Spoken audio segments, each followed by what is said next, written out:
si Attorney Mark Binluan to my right, no? And si Attorney CJ Narvasa to my left. So we're here to take questions, if any.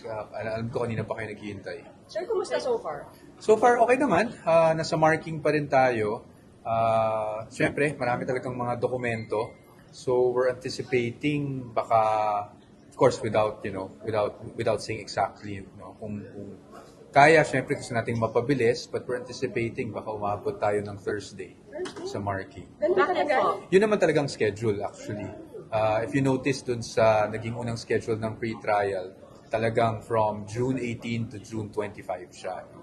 So, hopefully, matapos namin as soon as possible. I think both parties naman, both the defense and the prosecution, gusto naman namin dalawa na mapabilis at matapos na to para makapag-prepare din kami for trial itself. But just with the voluminous documents, I think we're looking at Thursday. So, ano yung pinakamaraming docs? Which article of impeachment? Yung dalawang natitira, actually, marami talagang documents yan. Both Article 1 and Article 2, which is yung confidential funds issue and as well as yung unexplained wealth na issue. So, ano klaseng documents po ito? How would you describe? Several documents talaga. Lahat naman po, from COA reports to acknowledgement receipts to SAL-ends. Yung hindi naman po bago to, nakita nyo na to dahil present na rin naman to sa Committee on Justice. But syempre dito, minamark kasi natin yan, each document. So, marking kasi is really for identification purposes. Para pagdating sa trial, madali na namin ma-identify yung anong exhibit yun, di ba? Exhibit 1, Exhibit 2, gano'n naman po yun. So, we're marking all of the documents. At kasama po dito yung 28 documentary evidence na pinapatanggal ninyo dun sa inyong answer ng June. Well, sa prosecution kasi yan, yung mga documents na yan. So, minamarkan naman lahat ng documents. Kasi nga, this is not about we're not admitting to anything dito sa marking, no? That's very clear under the rules. Wala pong admission dito, walang admission of authenticity, hindi admission on admissibility of the document itself. Ito po ay purely for identification purposes lamang. Marking lang. Manifestation ninyo na ito ay tanggalin wala. Sa ngayon po, wala tayong ginagawang manifestation because this is, again, purely marking. So, wala kayong binablock na anything, sir? Wala po. Both sides. Wala tayong binablock. Kahit naman sila. Sir, may manifestation po yung prosecution panel. Sabi po nila kasi yung defense team po failed to comply with the guidelines po ng pre-trial conference. Hindi nyo raw po kasi specify sa summary ninyo yung mga intended witnesses nyo. In-adopt po ng mga witnesses then from the prosecution panel and they said po, sabi niya, as we've explained, they failed to comply with that because instead of providing a summary, they just indicated the general purpose, which is to disprove the allegations in the articles. Well, they can file the manifestation. That's well within their prerogative and we will respond accordingly to that manifestation.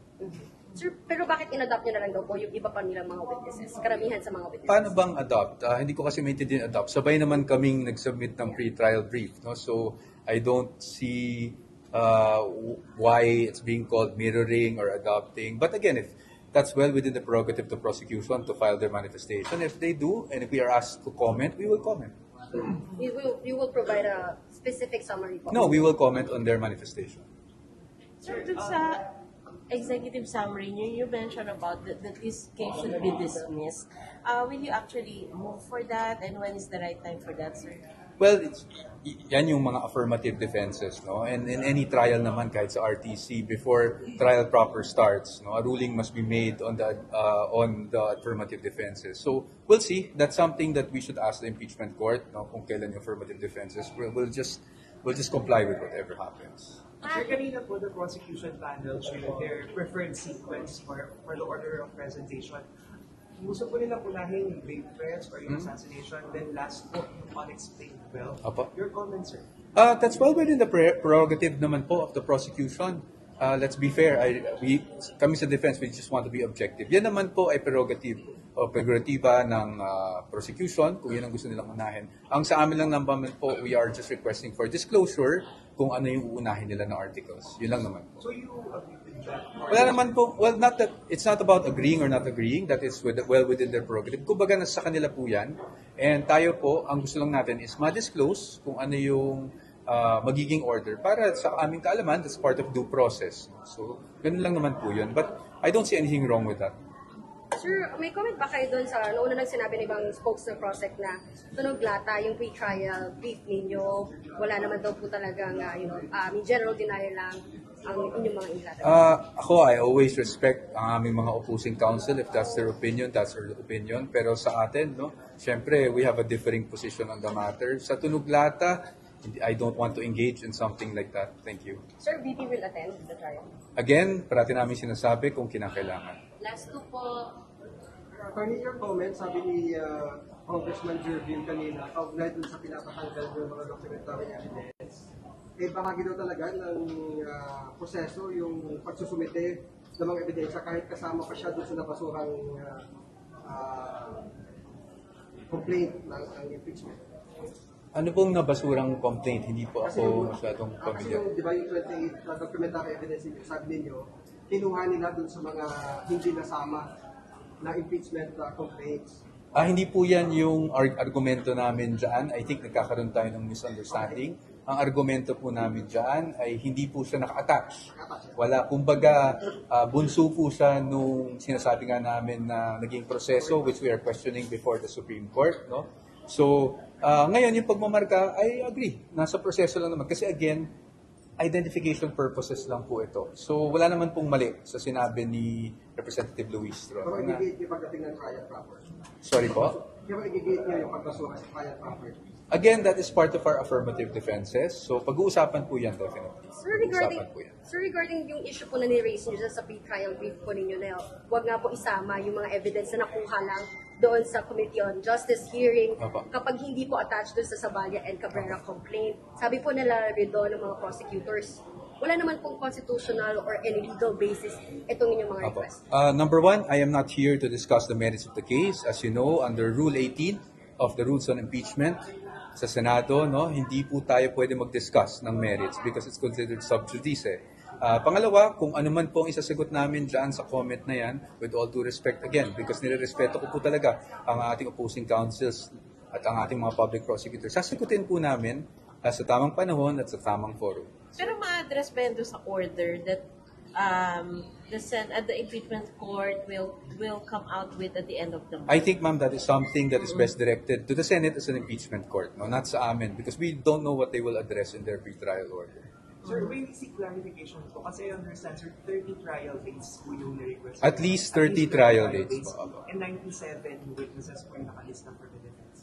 Sir, can you, kasi kanina po parang pinunto yung legal spokesperson, parang why did you request for 30 trial dates when you have 97 witnesses? Sir, I'll cut you there. We do not discuss matters on legal strategy. Secondly, it's at least 30 trial dates. Third, the burden of proof never shifts, and it will all start with the prosecution. No, so we will have to wait, and we will only respond to whatever evidence they present. Sir, last na po on the timeline. Sabi po kasi ni Congressman Ministro kanina, sa tingin na daw po hindi kakayanin ng 3 buwan yung trial. Sa tingin ko rin, actually. Sa tingin ko rin. So, I think we agree with that. But, again, wag nating sabihin na with certainty yung mga bagay na yan dahil hindi talaga natin alam. Siyempre, it will depend on the number of witnesses they will be presenting. It will depend on yung pace, no? Hindi naman natin matatime kung gaano katagal ang direct examination, gaano katagal ang cross-examination. So, it will really depend. But with the assessment of Representative Luistro, sa tingin ko, 3 months is a bit tight, no? But so we agree on that point. Tingnan lang po namin. I think both sides naman po talagang we're trying to speed things up. We're trying to expedite everything. Wala namang gustong tumagal ito. But again, hindi rin pwedeng madaliin.